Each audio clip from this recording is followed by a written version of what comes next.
Welcome to you all, and a particular welcome to Martin Wolf. It's very easy to be friendly in the FT. But so the answer to the first part of your question, am I surprised, is very simple, no. I'm joined here today by Robert Rubin.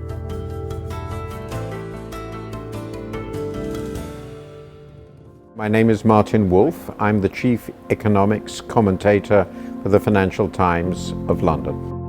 What do I remember most about China when I first arrived? And the answer is bicycles. When I first arrived in Shanghai and Beijing, there were tens or hundreds and hundreds of thousands of bicycles. It was a bicycle country. So I stayed in the Peace Hotel, which is very famous, in Shanghai on the Bund in 1993. And I was looking opposite to Pudong, and there was nothing. Nothing. It was just level. And I went back to there, 3 years later, and there were hundreds of huge skyscrapers. I'd never seen any building project like that in my entire life. A complete creation of a new city, essentially, in 2 or 3 years. That convinced me something extraordinary was happening here. For the West, China, though we know much more about China now than we did 40 or 50 years ago, is still largely unknown. And particularly, we look at China in terms of what its impact has been upon us rather than in itself. I would say that it's not objective. It can't be really objective. I think it has changed. Probably back in the early 80s, it was curiosity, because we knew so little about China as the opening up happened. Then people were impressed by Chinese rapid economic development.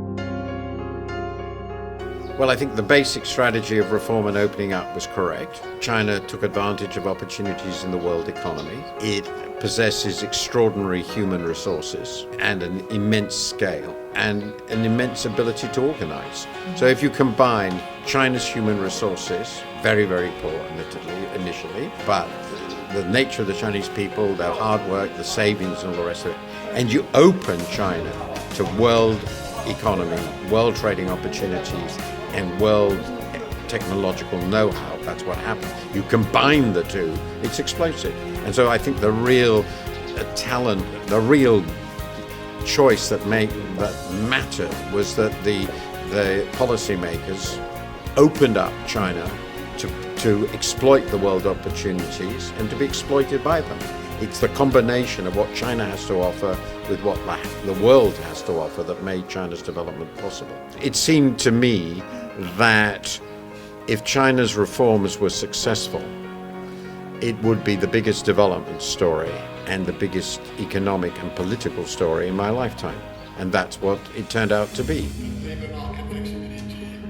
Over the last 10 years, people have begun to feel increasingly concerned about the rise of China. China's now the second largest economy in the world. It'll soon be the largest. It's becoming more powerful, and we are aware that the West is not doing so well. Our economic system is not doing so well. Our political system is not doing so well. The impact of China is now so great. It's become such a significant player in the world in so many ways. I don't think there's any way this could be avoided.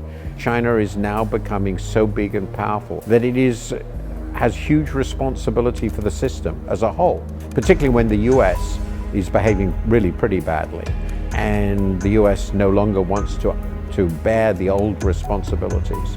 If we're to preserve the open world economy, which benefited China so much, its opportunity to play a leading role. I think Mr. Xi recognizes this. One issue that does concern me is you are pushing the Belt and Road Initiative. So if China uses its immense capacity for building infrastructure efficiently, which is unique, in these neighboring countries, the countries on the Belt and Road, many of them poor, many of them with very limited capacities.